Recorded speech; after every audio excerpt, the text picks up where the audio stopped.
Halo, perkenalkan nama saya Sonia Febrianti Amelia. Di sini saya akan mereview ulang mata kuliah ekonomi syariah tentang teori perilaku konsumen perspektif syariah. Di sini tuh ada yang namanya konsumsi dan juga konsumen. Apa sih bedanya konsumsi dan juga konsumen? Perbedaannya itu ialah konsumsi mengeluarkan sesuatu dalam rangka memenuhi kebutuhan baik jasmani maupun juga rohani sehingga mampu memaksimalkan fungsi kemanusiaannya sebagai hamba Allah untuk mendapatkan kebahagiaan dunia dan juga akhirat. Sedangkan konsumen yaitu pemakai barang-barang hasil produksi. Dasar pendorong konsumsi yaitu ada 3. Yang pertama ada kebutuhan, kepuasan, dan juga unsur penentu perilaku konsumen. Yang pertama ada kebutuhan dan juga keinginan.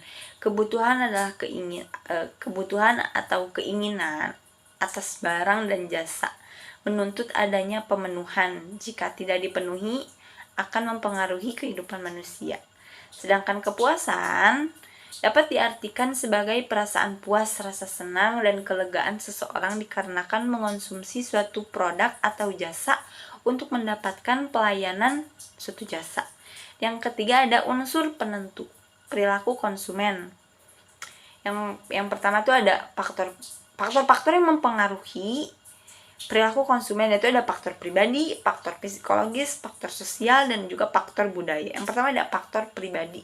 Faktor pribadi merupakan minat atau pendapat seseorang sebagai konsumen. Yang kedua ada faktor psikologis. Faktor psikologis merupakan respon atau sikap individu terhadap lingkungannya. Dan yang ketiga ada faktor sosial. Faktor sosial itu ada kayak panasan dan juga faktor budaya. Perilaku manusia merupakan perbuatan-perbuatan yang dilakukan untuk memenuhi kebutuhan naluri dan kebutuhan fisiknya.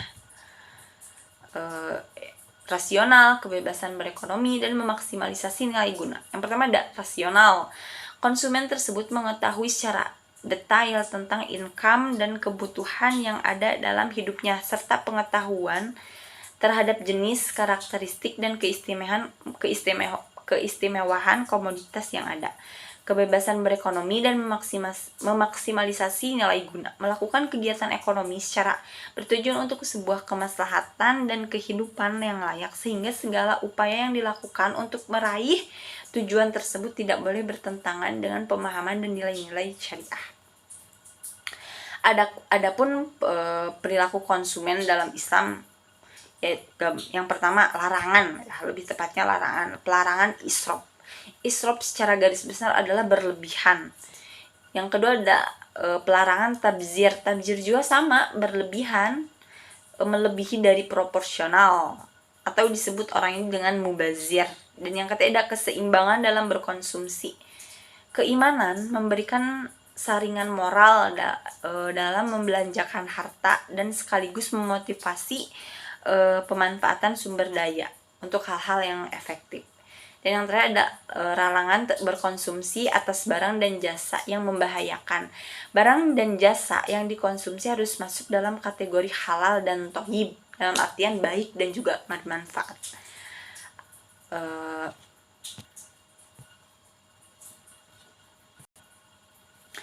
Aturan perilaku konsumen dalam Islam, yang pertama ada keadilan. Keadilan secara leksikal berarti sama atau menyamakan secara setara. Menurut pandangan umum, keadilan yaitu menjaga hak-hak orang lain. Definisi keadilan ialah memberikan hak kepada yang berhak menerimanya. Keadilan merupakan suatu ukuran keabsahan suatu tatanan kehidupan berbangsa, masyarakat, dan bernegara. Yang kedua ada kebersihan. Menjaga kebersihan lingkungan sama artinya menciptakan lingkungan yang sehat, bebas dari kotoran seperti debu, sampah, bau, atau dan lain sebagainya. Ada kesederhanaan. Kemurahan hati, dan moralitas. Maksudnya di sini ada kemurahan hati, berarti suka memberi, tidak pelit, dan suka menolong. Berbelas kasihan, bukan hanya sekadar menolong atau mengasihi sesama, tetapi memberikan pengampunan kepada seseorang yang bersalah.